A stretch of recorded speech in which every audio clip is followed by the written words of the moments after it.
Discovery class, thanks for finding us. For you that are new, thanks for dropping by.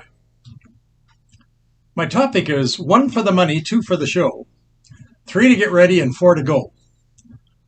This is a 2-part series. Last week I talked to you about the first 2, 1 for the money, 2 for the show. Today we're going to finish that. The book of Esther, the one we're studying. Our personality study in that book is a man called Mordecai.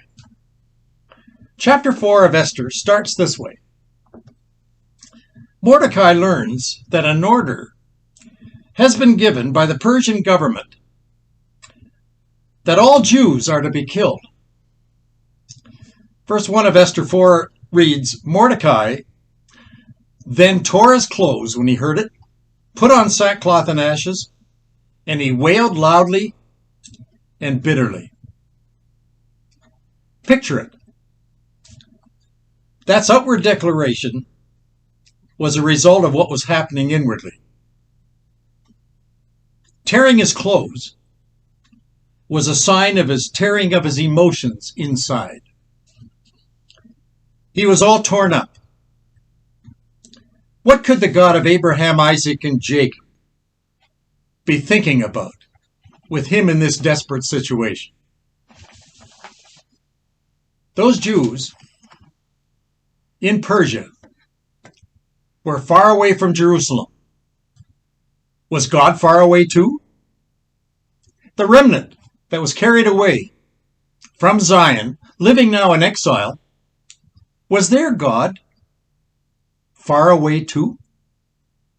These Jews had no king, no warriors, no army, no temple to go to, no priesthood, no sacrifices. Did they still have Jehovah? Where was he in all of this? Have any of you felt like that? You got so low that you felt like tearing your clothes? You were desperate. You're just like Mordecai. No one to talk to and nowhere to go. Well, let me tell you, God is not threatened by climate change.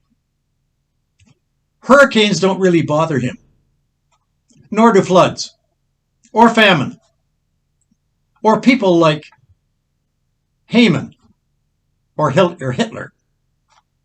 Jesus said, in this world you're going to have trouble, but take heart. I have overcome the world. Those are the words of Jesus in John 16:33. Isaiah said the same thing, only in a little different way. Here's what he said in his 43rd chapter, verse 2. When you pass through the waters, I'll be with you. And when you go through the rivers, they're not going to overwhelm you. And you walk through the fire, you shall not be burned, and the flames aren't going to consume you. Well,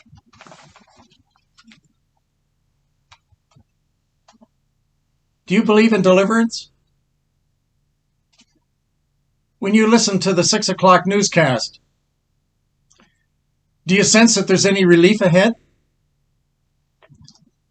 Shakespeare, he didn't think there was. Here's what he said. We live in a beautiful but broken world. It can't be fixed. Nothing can be done. We make the best of it, and then we die. Well, Mr. Shakespeare, I think you missed the boat. Mordecai, in the midst of all of this, gets an idea. Esther is queen. She's a Jew. But nobody knows it. Her identity has been hidden all this time. Mordecai, who's her stepfather, goes to Esther and tells her the impending doom that's on his heart. Then he says to her in verse 14 of Esther 4, who knows? You may have been able to come to this kingdom, this royal position, because of such a time as this. What do you think Esther will do with that? Well, without hesitation, She says to Mordecai, I will go to the king, even though it's against the law, and if I perish, then I'll perish. Now there's a woman of God. She's no longer just a beauty queen that she was to be chosen as queen. You're going to see emerging here a woman of faith and a woman who's a real leader. Don't you like Mordecai? He could see right through Haman and all his wickedness. He had raised his little orphan stepdaughter not to reveal her heritage, that she was a Jew. Now he raises this thing to a whole new level. Chapter 4:14, Esther, who knows whether you have come to the kingdom for such a time as this? God seems to have a reason for your life. I think it's part of his plan. We're going to find out what that purpose is. Esther, said Mordecai, do you think that God placed you here on earth to bless other people, especially your own people? And if you keep silent, you'll never know what's coming up next. This third event in our outline is the expression 3 to get ready. Well, Mordecai got ready. He heard the edict and he told Esther. Esther got ready. She took Mordecai's words and said, I'm going to go to the king. And if I perish, then I die. Here comes the third part of that 3 to get ready. Persian law was very strict, even for the royalty. No one could approach the king on his throne without due process of strict protocol. The king had to grant permission by extending his scepter. And if he didn't, the visitor was considered an invader, an uninvited guest, and unwanted, and the punishment was death, capital punishment. Esther, knowing that, she dressed in her royal robes. She wanted to present herself with all her beauty and all her charm, because this could be it. Chapter 5, verse 2. It describes the scene. When King Xerxes saw Queen Esther standing in the court, he was pleased with her, and he held out to her the golden scepter that was in his hand, so that Esther approached and touched the tip of the scepter. He welcomed her and happily asked her, Esther, what is your request? She invited him to dinner. He had quizzed her, what is it, Queen Esther? I'll give you whatever you want, even unto half of the kingdom. Esther replied, all I want, your majesty, is you. Your majesty, I want you to come to dinner. And I want you to bring Haman. And would you come tomorrow night? 1 for the money? 2 for the show? No. 3 to get ready. Here we go. Finally, the last one, 4 to go. We're going to look at Mordecai, Esther, Xerxes, and Haman. Those are the 4. Xerxes has appointed Haman as the new Secretary of State. Haman, he plans not to just kill Mordecai, but the entire Jewish minority in that empire. Esther, therefore, seeks an audience with Xerxes, so she invites him to a feast in the company of Haman. They both come. Verse 6, Esther 5 says, so the king and Haman joined Esther at the dinner that she had arranged. As they were drinking the wine, the king said, "Now, Esther, what is it that you want? Half of my kingdom isn't too much to ask. Just ask me." Esther answered, and she's really stalling with her answer. "Here's what I want. If the king favors me, and if the king is pleased to do what I desire, let the king and Haman come again tomorrow to a dinner that I will fix for them, and then I'm going to give a straight answer to the king for the question that he has just asked."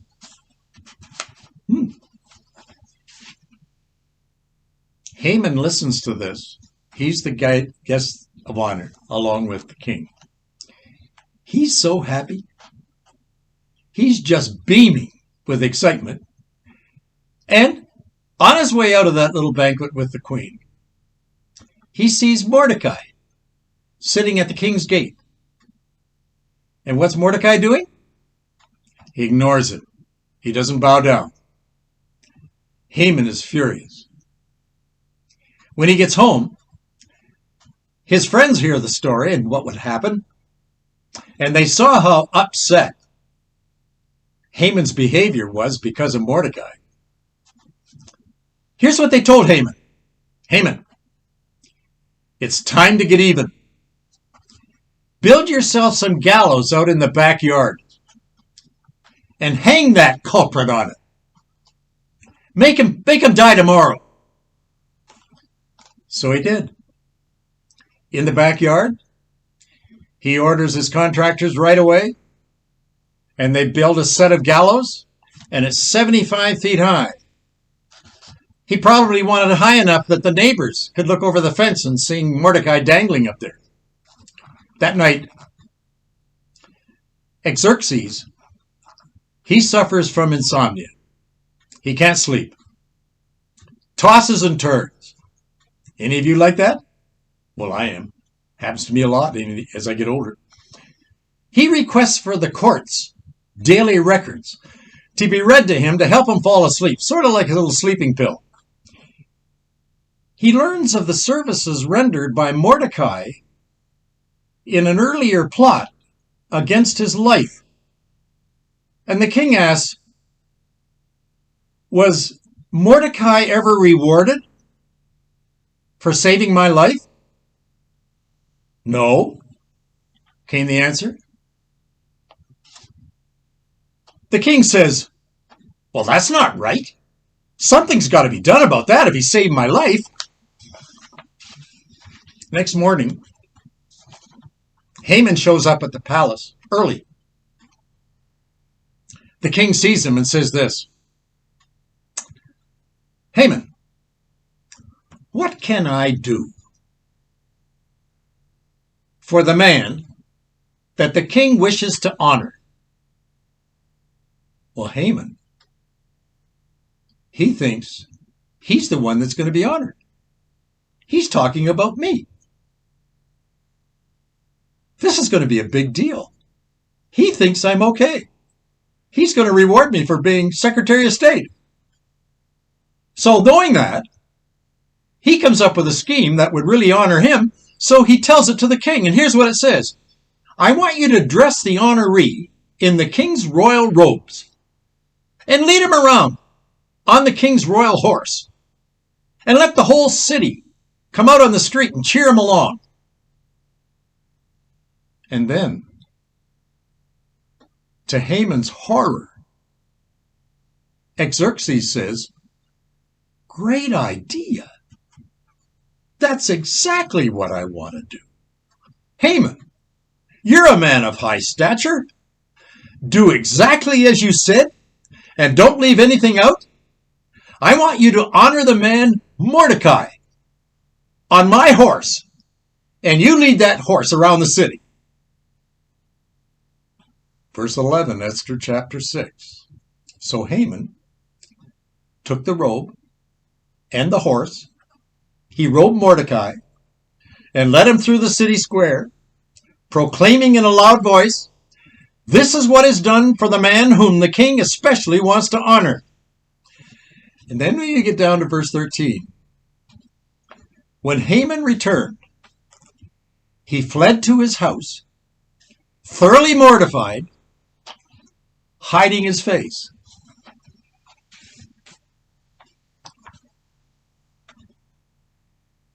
Four to go. So the king and Haman went to dinner that night with Queen Esther. It was a second dinner. Esther is nervous. This time, she had to tell her secret. Here was her answer. Verse 3, Esther 7. If I have found favor in your eyes, O king, and if it pleases the king, give me my life back, and give my people their lives back. We have been sold, I and my people, to be destroyed. We're sold to be massacred, and we're going to be annihilated, and we're going to be no more. You will lose your queen, and I'm going to lose my husband. Hearing this, King Xerxes exploded. He said, "This is monstrous. Who said this? Where is he?" Esther replied, pointing to Haman, "The enemy is this man Haman. This man is evil. This man is our adversary as a Jew." The king, hearing this, he went into a rage. He left his wine. He stalked into the palace garden. And the Bible says that when the king finally gathered himself and came back, one of the eunuchs attending the king spoke up and said to the king, "Your Majesty, there are gallows in Haman's backyard that he built for Mordecai, the man that saved your life. And they stand 75 feet high." Hearing this, King Xerxes said, pointing the finger, "Hang him on it." Verse 10 of Esther 7 reads, "So Haman was hanged on the very gallows that he built for Mordecai, and the king's hot anger cooled down." That day ushered in the Feast of Purim, celebrated to this day by every Jew all over the world. Traditional Purim food is a feast. They have a three-cornered pastry bursting with poppy seeds, along with other pastries full of sweet fillings. What are they celebrating? Their God, Yahweh, saved the lives of all his people. And who did he use? A nobody called Mordecai and an orphaned daughter called Esther. Their God saved the people. They could now go free. I think every Jewish home, especially young couples, when they have a baby girl, they love to call that baby girl Esther. And I think you know why. Alexander. He was born in 1918 in Russia, the same year of the birth of communism. That young man loved reading, and he became a brilliant student in school. He wanted to become a writer. He had an aunt whom he often visited, and she had a library of Russian classics. He could borrow any one that he wanted, and he loved to borrow those, and he would read them. He'd read of Dostoevsky, and he'd read of Tolstoy, the beloved Russian authors. His aunt, Aunt Irina, she belonged to the Orthodox faith in Russia, And from that position, she greatly influenced this young Alexander. And then came the writings of Marx and Lenin. He became a communist. And he also became an atheist. And he was awarded a Joseph Stalin scholarship to go to university. He was on his way to becoming a brilliant literary writer. He got his PhD. Then World War II broke out. Moscow was attacked. Alexander was conscripted and he became an officer in the Russian army. But in the army, he was ridiculed. They thought he was too smart. He was an academic. He didn't even speak the language of the common soldier. He was a bit too highfalutin for them. And he was falsely accused of misrepresenting Stalin, their dictator. He was called a spy. He was arrested. And on February the 9th, 1945, he was sent to prison. And over the next 8 years, he became a prisoner in the Gulag in Siberia. And there he learned that communism was evil. And there he learned that the leaders at the top of the Communist Party were liars, and they were wicked men. In January 1952, a large painful lump appeared on Alexander's groin. He had cancer. At the prison camp, there was a young Jewish doctor who was the surgeon. He examined Alexander, and he said, "You must go to surgery immediately. This is very serious, and if I don't take it out, it's going to take your life." That Jewish doctor was a new Christian. He had his Jewish faith, but he also had his Jewish Messiah. He had accepted Christ as his Savior. He shared that faith with Alexander before he went into surgery. His voice was so soft, and his voice was so tender, and it was so convincing. Alexander just listened, and he just shuddered, hearing this for the first time. Before he went into surgery, he accepted Christ, and he became a Christian. But that night, after the surgery, without cause, that young doctor, whom he didn't know, was bludgeoned to death before he left his office. That last conversation with Alexander was never forgotten. The Jesus of that doctor became his Jesus too. He got a Bible. He began to read it. He began to think about everything the doctor had told him. His passion for Christ grew. And he had new writings. They all came alive. He was free at last in his mind. He was no longer an atheist. He was a believer. The Alexander I'm talking about is Alexander Solzhenitsyn. He wrote the Gulag Archipelago, exposing the shortcomings of communism. It was read by Russians all over Russia and all over the world. 10 million copies went to press immediately. Many feel that the collapse of the Eastern Communist Party was a result of the conversion of Alexander Solzhenitsyn. Solzhenitsyn got a Nobel Prize for that book, and he wrote many more. But for that book, he got the Nobel Prize in 1970 for literature. The story of Esther that I just shared with you was a divine reversal. The story of Alexander Solzhenitsyn was another divine reversal. God was at work. Do you think that he could use you in a reversal today?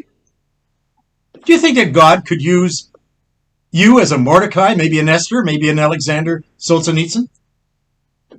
He's the one, who determines history. He did it for Esther and Solzhenitsyn in their time. Do you think he could do it again in this time? only this time starting with you? I think he can. That's the story of Esther.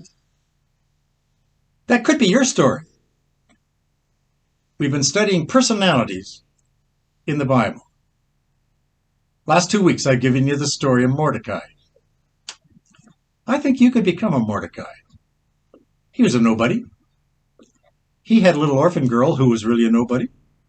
And from those poor beginnings, he saved the entire Jewish nation. Isn't it amazing?